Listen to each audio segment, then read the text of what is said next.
2020 was a challenging and emotional year for many during the COVID-19 pandemic. Our everyday lives were tested, and many felt their liberties stripped away from them like never before. One of our liberties, which began with 400 ramblers who set out for Kinder Scout in 1932, remained, which was the right for all to access the countryside on our daily exercise. This year has reconnected me with my love for the outdoors and walking. I walked 100 miles in March alone. Walking brings with it health benefits, pleasure and time to improve, invigorate and inspire our minds by the scenery around us. I have a desire to explore every corner of our island through this channel, Walk It Out, and I hope you'll come with me. Together we will further understand our responsibility to conserve and enhance its natural beauty, wildlife and cultural heritage.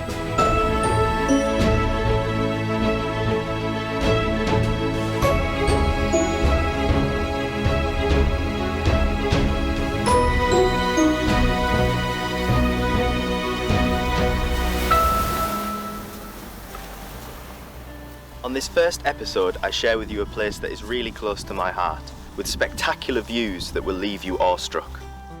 This is a place of high drama and lofty cliffs that offer a balcony view of the North Sea. The beautiful and tranquil Leas is a 2-mile coastal route and the perfect place to walk along the 250 million-year-old towering cliffs. This is certainly a walk to stir and strengthen the spirit. We start our walk at the Souter Lighthouse, located in the village of Marsden in South Shields. Souter was one of the first lighthouses to be designed and built specifically to use alternating electric currents. First lit in the 1870s, it was once one of the most powerful lights in the world.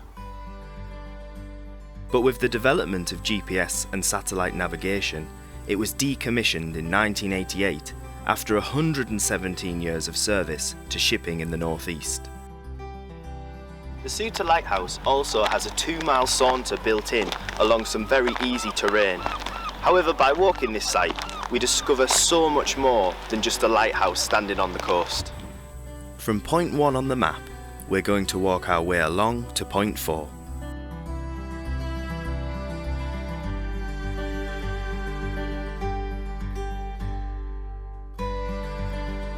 Surprisingly today on this grassy area, you wouldn't think that 700 people once lived here as a thriving community. So what happened to this lost village?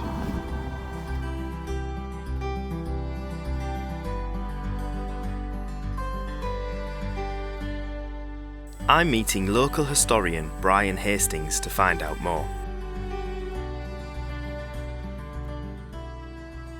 Hi Brian, thank you for meeting me. So you are the chairman of the Whitburn Village Heritage Society, and I was just wondering if you could talk to me a little bit about how the village came to be and what life was like on the village. In the 1870s, initially it was the Usworth Coal Company decided to look for or open seams here.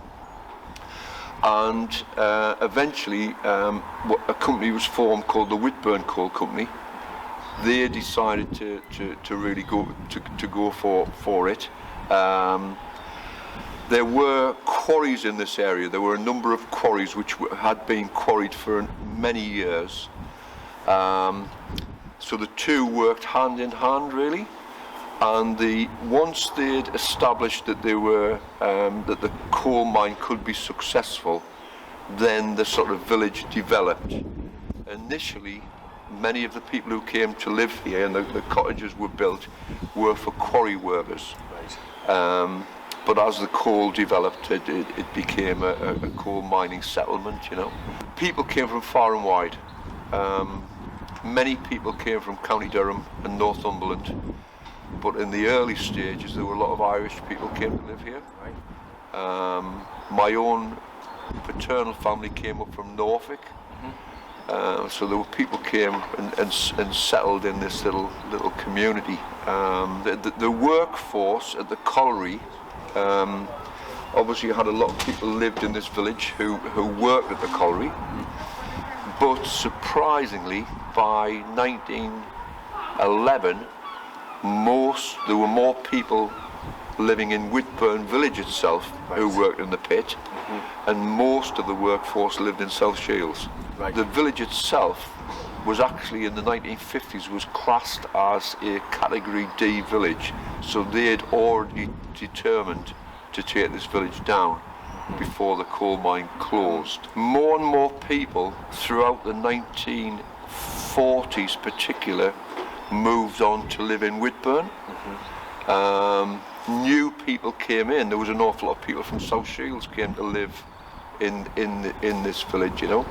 So I would say that the village really, truthfully, started to decline in the early 1950s. But I think this thing about that I'm a stickler for is that there's been a considerable movement in and out of this village. You know, that's fact. That it wasn't a community that boom started, and it wasn't like that. There were people moving, you know. And it was fascinating talking with Brian and listening to stories of the lost village. But as he said, this is a place where people come and go. So off we go to another interesting moment in this site's history. Author Lewis Carroll also had family connections with the area. His sister was married to the Reverend Collingwood, the Vicar of Southwick in Sunderland, and his cousin married the Vicar of Whitburn. It was while he was staying in Whitburn he wrote The Walrus and the Carpenter, which was published in Alice Through the Looking Glass in 1872, a year after Souter Lighthouse was operational.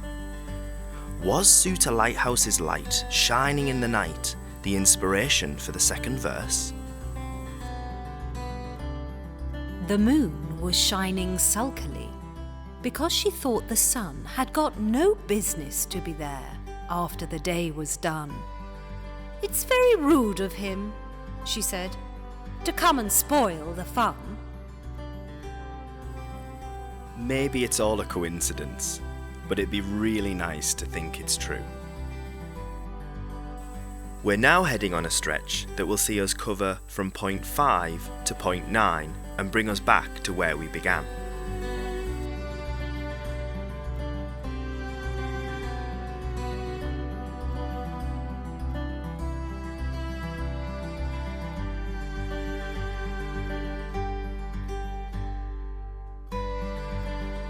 This whole site was once home to Whitburn Colliery, where coal was found in the seams extending under the North Sea.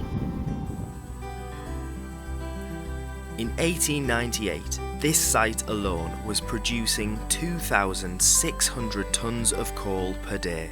The colliery closed in 1968, and now this reclaimed land is Coastal Park. It is along here there is the opportunity to stop and try your hand at some bird watching too.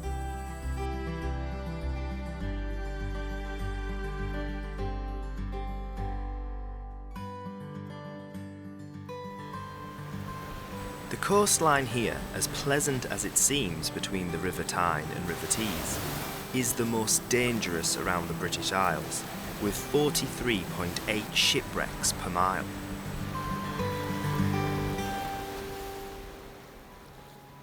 As you near the end of this saunter, it will have offered you the time to reflect and rediscover a sense of wonder and adventure.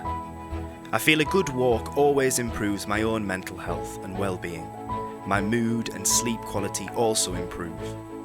And in such a historic landscape, looking out to the sea, you can't help feel the healing power of the coast, taking in a deep breath of sea air and walking out all our external stress. Next episode, we head back on our walk north from Souter along the Lees.